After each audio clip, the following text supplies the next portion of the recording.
Hello বন্ধুরা, আজকের আমি চলে এসেছি শেফালি দির রান্নাঘরে একদম নতুনত্ব এক রেসিপি নিয়ে। আজকে তৈরি করব গন্ধরাজ চিকেন। আর সেই রেসিপিটা আজকে তোমাদের সঙ্গে আমি শেয়ার করছি। পুরো ভিডিওটা দেখবেন বন্ধুরা, আশা করছি সবারই ভালো লাগবে। তো আমি এখানে নিয়ে নিয়েছি, এই দেখুন বড় বড় 4 পিস মাংস নিয়ে নিয়েছি, দুখানা লেগ পিস আছে আর দুটো এই যে বুকের মাংস আছে। 4টে বড় বড় পিস নিয়ে নিয়েছি। এবার এই পিসগুলোতে আমি মশলাটা মাখিয়ে নেব। তার জন্য আমি এখানে দিয়ে দেব, সবার প্রথমে দিয়ে দেবো এখানে হাফ চামচের মতো লবণ। এই হাফ চামচ লবণ দিয়ে দিলাম। এরপরে দিয়ে দেবো হাফ চামচ জিরে গুঁড়ো, হাফ চামচ ধনে গুঁড়ো, হাফ চামচের কম হলুদ গুঁড়ো দিয়ে দেবো। এই যে কুচিয়ে রেখেছি, গ্রেট করে রেখেছি একটা রসুন, 2 ইঞ্চি মতন আদা, আর এখানে রেখেছি দুখানা পেঁয়াজ। তো আমি এখানে 2 চামচের মতন পেঁয়াজ বাটা দিয়ে দেব, হাফ রসুন বাটা দিয়ে দিলাম, 1 চামচ রসুন বাটা আর 1 চামচ গ্রেট করা আদা, এগুলো দিয়ে দিলাম। আর এখানে আমি দিয়ে দেবো 1 চামচ গুঁড়ো লঙ্কা। তার সঙ্গে আমি দিয়ে দেবো এখানে টমেটো সস, 2 চামচের মতো দিয়ে দেব টমেটো সস।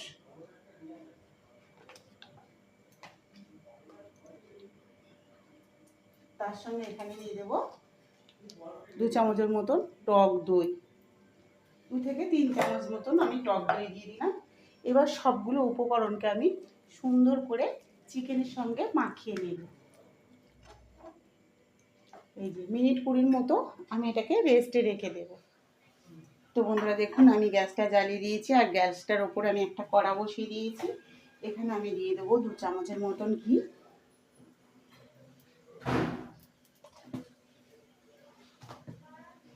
যে 2 চামচ ঘি দিয়ে দিয়েছি, ঘিটাকে আমি ভালো করে গরম করে নেব। ঘিটা গরম হয়ে গেছে, এখানে যে লবঙ্গ, এলাচ আর কয়েকটা দারচিনি দিয়ে দিয়েছি। দিয়ে এটাকে ফোড়ন দিয়ে দিব। এটাকে ভালো করে ভাজা হয়ে গেলে পেঁয়াজ 2 চামচের মতো, আমি দুটো পেঁয়াজ কেটে রেখেছিলাম, সেই পেঁয়াজটাকে দিয়ে এই লবঙ্গ, এলাচ আর পেঁয়াজটা ভালো করে ভেজে নেব। হাফ চামচ জিরে গুঁড়ো,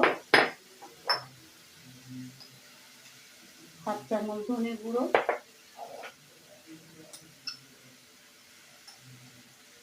1 চামচের মতো লঙ্কা গুঁড়ো, সঙ্গে দিয়ে দেবো হাফ চামচ গরম মশলা, 2 চামচের মতন টক দই,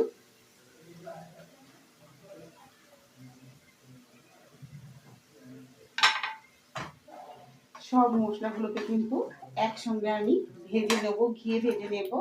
যেহেতু এটা গন্ধরাজ চিকেন তৈরি হচ্ছে, তার জন্য আমি এগুলোকে ঘিতে ভেজে নিচ্ছি। ঘিতে ভাজলে কিন্তু গন্ধটা ভীষণ সুন্দর হবে, সেন্টটা। আর এখানে দিয়ে দেব 4 থেকে 5 চামচের মতন টমেটো সস।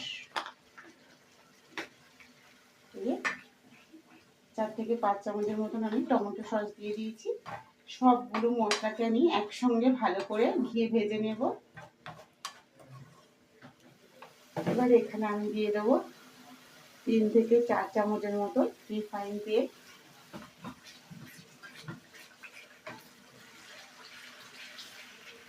আর এর সঙ্গে দিয়ে দেব এই যে 2 থেকে 3 খানা নিয়েছি গন্ধরাজ লেবু পাতা।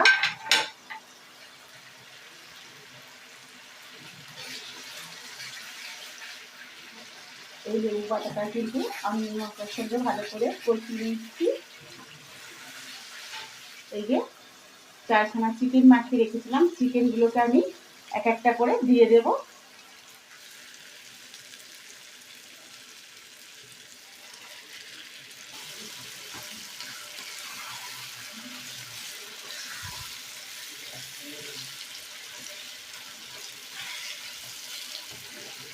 এইভাবে বন্ধুরা গন্ধরাজ চিকেনটা একবার বানিয়ে খেয়ে দেখবেন। এখানে যে আমি চিকেনের সঙ্গে যে মশলাটা মাখিয়ে রেখেছিলাম, মশলাটাও কিন্তু সবটা দিয়ে দেব এর সঙ্গে।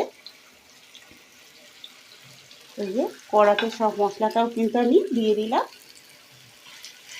দিয়ে আবারও সুন্দর করে কষিয়ে নেব, মশলাটা যেন পুরো চিকেনের গায়ে লেগে যায়। দেখুন চিকেনটা কতটা সুন্দর লাগছে বন্ধুরা, দেখুন। আর এইভাবে যদি গন্ধরাজ চিকেন বাড়িতে বানানো যায় বন্ধুরা, এটা কিন্তু সব ফেলে কাড়াকাড়ি লেগে যাবে এই চিকেনটা। এই দেখুন এক একটা চিকেন কত বড় দেখুন। আর দেখেই বুঝতে পারছেন বন্ধুরা এই গন্ধরাজ চিকেনটা কতটা সুন্দর হয়েছে, দেখুন কতটা সুন্দর লাগছে।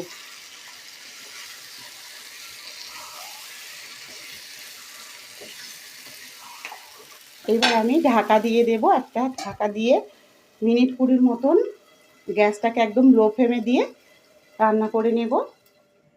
এই দেখুন বন্ধুরা আমার গন্ধরাজ চিকেন রেডি হয়ে গেছে। আমি এর ভেতরে এই যে লেবু দিয়ে দিয়েছি, গন্ধরাজ লেবু একটা কেটে দিয়ে দিয়েছি, আর গন্ধরাজ লেবুর পাতা দিয়ে দিয়েছি। এই দেখুন কতটা সুন্দর হয়েছে। এইভাবে ঝটপট গন্ধরাজ চিকেন বানিয়ে ফেলুন। আর শেফালিদির রান্নাঘর চ্যানেলটিকে অবশ্যই সাবস্ক্রাইব করে নেবেন। নতুন নতুন রেসিপি দেখতে হলে তো অবশ্যই সাবস্ক্রাইব করতে হবে বন্ধুরা। তো অবশ্যই সাবস্ক্রাইব করে পাশে থাকবেন। আর কমেন্টে জানাতে ভুলবেন না বন্ধুরা আজকের এই গন্ধরাজ চিকেনটা কেমন হয়েছে।